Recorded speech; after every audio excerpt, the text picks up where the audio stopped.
All right, everybody. Good evening to you. Thank you so much for joining me here at the Atlanta News First Alert Desk. I'm Savannah Louie. We've got your top 5 stories for this evening. I want to thank you so much for being with us here on this Monday night. We're going to start off with a story that I'm sure you either saw or felt or heard, no matter where you were.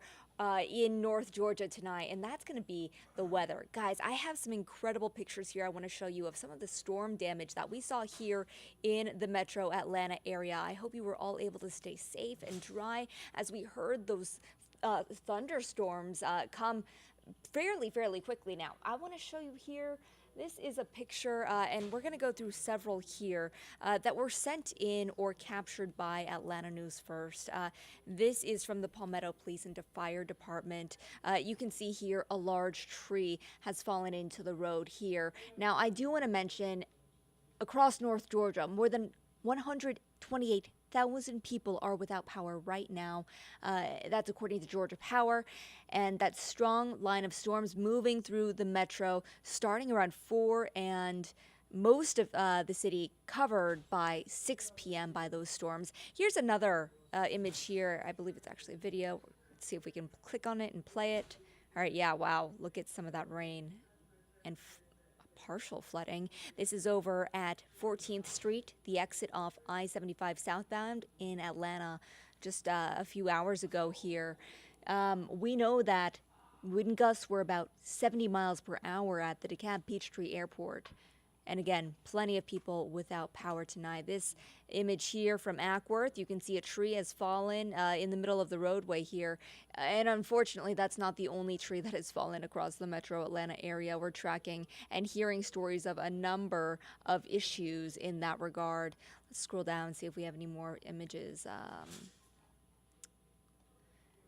That might be it for now. I will say, yeah, you can see here notifications from several emergency management systems, along with our reports from our wonderful meteorologists here at Atlanta News First. But we will have more information. We have a couple of different crews who are out right now gathering the latest information about storm damage and what you guys might be seeing across the metro. Again, I hope that you were all able to stay safe and dry out there. We're going to have more information coming up at 9 and 10 on Peachtree TV, and then later on Atlanta News First on WANF at 11 o'clock this evening.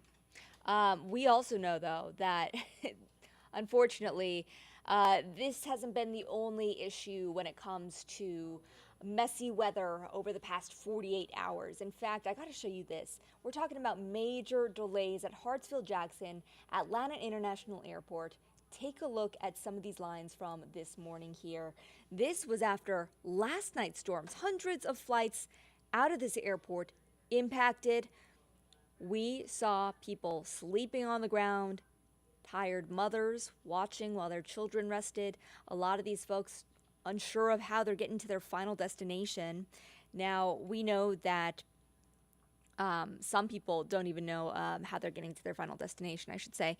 And the chaos really could get even worse as plenty of flights were delayed. I know that over at Hartsfield-Jackson right now, it is clear skies, but earlier today they had all flights stopped until about 5:30 in the afternoon. We are going to have more information on exactly how many flights have been canceled and delayed. I know at last check, which was about maybe a couple hours ago, there were about 700 flights delayed, and I want to say more than 300 just canceled for today. So definitely a lot to track here when it comes to the weather and how it's impacting our travel here in Metro Atlanta. Again, stay with us on Atlanta News First tonight for all those updates.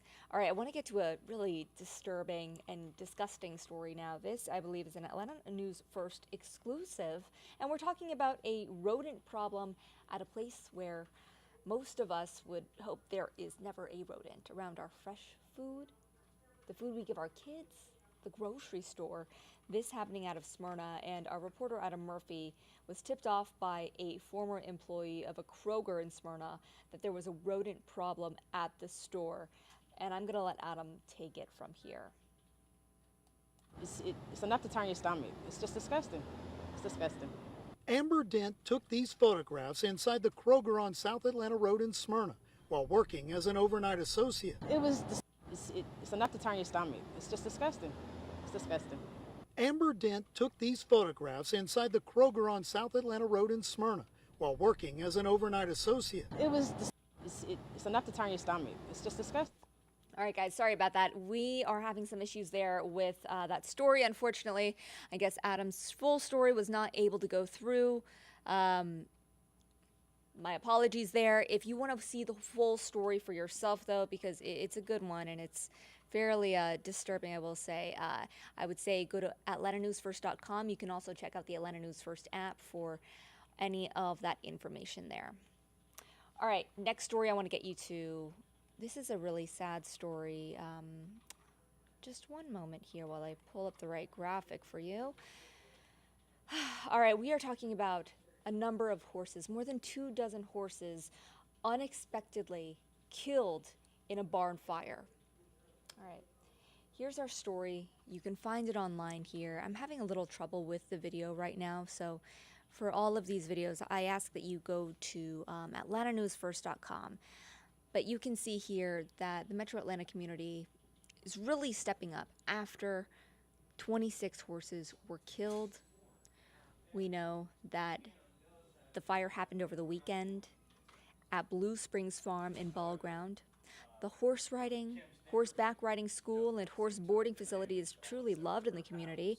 An online fundraiser has already raised around $32,000 in less than 24 hours to support this farm. And locally, businesses like Cherokee Feed and Seed are stepping up in their own way, making it easy for customers to donate products to give back to the farm. Right now, investigators are trying to find out what happened, why it happened. Good news here, no people were injured, but again, 26 horses dead in a barn fire. Really upsetting story there for us tonight.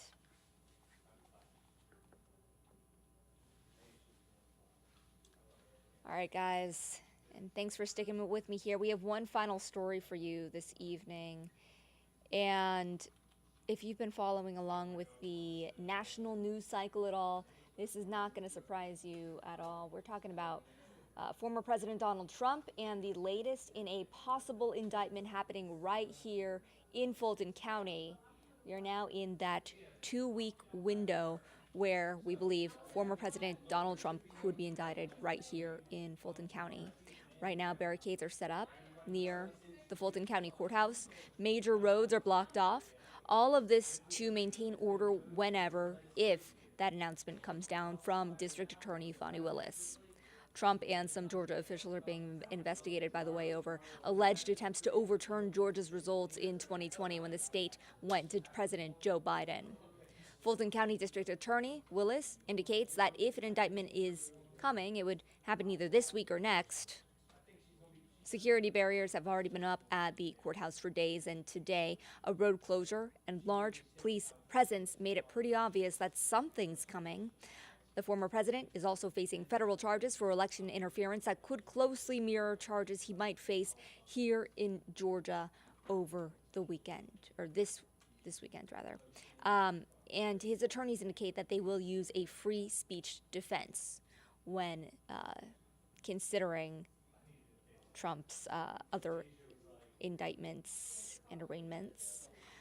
At a rally over the weekend in Alabama, former President Donald Trump seemed pretty ready to face a fourth round of potential indictments.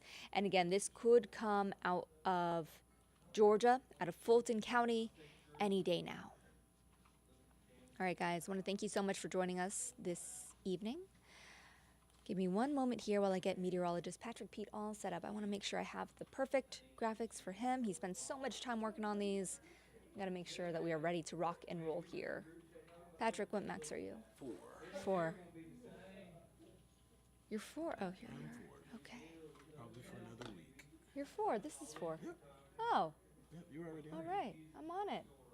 I got you. All right, guys. Thank you so much again for joining me tonight. Always a pleasure to be with you and to start off the week with you. And from here, sending you a live look at the airport while I swap places with meteorologist Patrick Pete. Patrick, how was your weekend? Not too bad. The weekend was great. Saturday was awesome. Sunday was bumpy, all the storms. And today's been bumpy. This scene that you see right now at Hartsfield-Jackson, completely different than how it looked just a couple of hours ago. Thankfully, we're gradually starting to see some of those showers and storms diminish across the region. Happy Monday. Hopefully you all have weathered the storm and are all in one piece. So far, we haven't had any reports of any injuries, but there's a lot of damage, lots of tree damage. There are also some power outages that are really plaguing a large part of North Georgia. We'll get to those updated numbers over the course of the next few minutes. Here's a look at current radar, and you can see that most of the showers and storms have pushed on out towards the east and to the south. We've seen all of our counties removed from severe thunderstorm watches, which is great. That means that threat for this evening pretty much at zero. You can see that inside of the city of Atlanta, things are looking pretty good. We are rain-free at the moment, still dealing with a lot of cloud cover out there. There are some showers that are still moving through the extreme northeastern corner of our state. Folks in Raven County picking up on a little bit of rain, some sprinkles stretching through Habersham and White counties as well. Those showers have moved through Banks, and they're continuing to push on out towards the east, so we're trending in a positive direction as far as that's concerned. Some showers that were earlier in Greene and Oglethorpe counties has also pushed towards the east, and they're starting to move into portions of South Carolina. But we're still left with all of this damage, and that's causing some issues for some folks. Lots of people without power at this hour, and this is an updated map, so this is as of 8/12.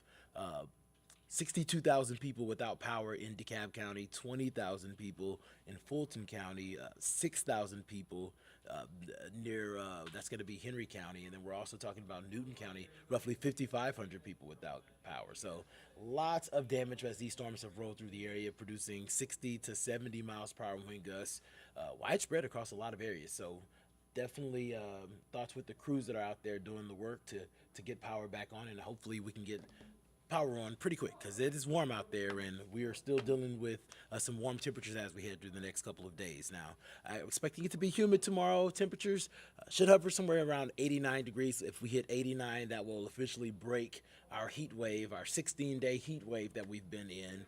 We're going to be watching for the potential for some isolated thunderstorms, but it looks like the bulk of that energy will be confined to areas along and south of I-20. So we'll watch for that during the afternoon and evening tomorrow. And then as we head towards Wednesday, the potential for storms returns. So this is looking like an isolated event. Looks like a lot of us are going to miss out on those storms. So Wednesday's setup is not looking like today's setup where lots of us picked up on those storms. But as we head towards Thursday, we are first alerting at the potential for more scattered severe storms. So multiple severe thunderstorms are going to be possible as we head into the afternoon. This is still several days away, but we can already see that some of the ingredients are there. There's going to be a lot of energy in the atmosphere, and we're going to see disturbance move in and be able to tap into that energy, essentially. So we're going to be watching Thursday very closely, already first alerting to that.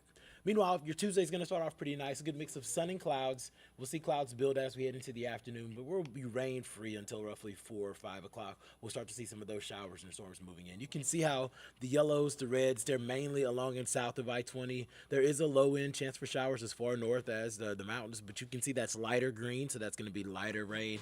The instability, the greatest amount of instability for sure going to be to the south of us. And there's actually a severe weather risk south of us that we could see bumped up a little bit further northward. So if you're along I-20 and points to the south, you'll want to tune in with us tonight as we get a final update on what the Storm Prediction Center's guidance is. But right now, we're looking at least an atmosphere where we could get a straight thunderstorm that taps into some energy in places like Meriwether, Troup County. So you'll want to check in with that. Meanwhile, heading throughout the day, temps in the mid-70s for the start, feeling like the upper 70s as we get closer to 9 o'clock. Temperatures will only top out in the upper 80s for the afternoon, but that heat index will still get into the low 90s. So it will continue to feel like summer, unfortunately, as we head into the day tomorrow. And then there is a level 1 out of 5 risk for severe storms on Wednesday. Now, I do believe this is going to be an isolated event. I'll show you why. Here's a look at our hour-by-hour breakdown. Pretty dry at the 7 o'clock hour in the morning. As we push into the afternoon, we'll see temperatures climb quickly into the upper 80s, low 90s. And then we'll see a couple of disturbances fire up. You can see that that's not widespread. Everybody's not getting in on that action, but there's going to be enough energy that any one of those rogue thunderstorms could produce some strong wind, heavy rain, and some hail. So we'll be watching for that on Wednesday. Meanwhile, the better opportunity for severe storms will be on Thursday, hence that first alert. We'll see some showers and storms start to move in as early as 7, 8 o'clock. We do think that's going to be more isolated in the morning, and we think that this is going to sink further south and east as we head into the afternoon, and that's going to bring in that risk of strong storms roughly 2 to 3 o'clock. Unfortunately, if that timing continues to hold, that's going to be during the pickup for kids. That's 3 o'clock is when kids get out of school. So that can make for a bit of a messy day on Thursday. So we're giving you that heads up as soon as we see that potential. So you'll want to stick with us as we fine tune that forecast and that timeline over the course of the next day or so. Meanwhile, unsettled weather pattern has been the story for the last week, and it's going to continue to be the story. That chance for rain Wednesday looks later in the day and more isolated scattered showers and storms on Thursday. That's going to continue into Friday and Saturday, and we'll finally start to see those rain chances drop off Sunday into Monday. But temperatures are going to be back into the 90s, and they're going to stay there for most of the next 7 days. So I am going to take a quick peek at Facebook or Instagram to see not Instagram. It is YouTube. A lot of you are joining us on YouTube. I see a lot of you there. Hey, Wesley. Hopefully everything's going great out there. You're in Savannah, so the line of storms that we saw move through our areas gradually shifting on out into y'all's territory. Good evening, Paulo. Hopefully you're having a fantastic... Oh, wait, you're checking in from Ackworth. I just caught on to that. Got you. But I see no questions about the 7-day forecast, so I'm going to leave you all to it and do a little bit of research, and you'll see me at 9 o'clock on Peachtree TV. And meteorologist Fred Campagna is going to have an update at 10.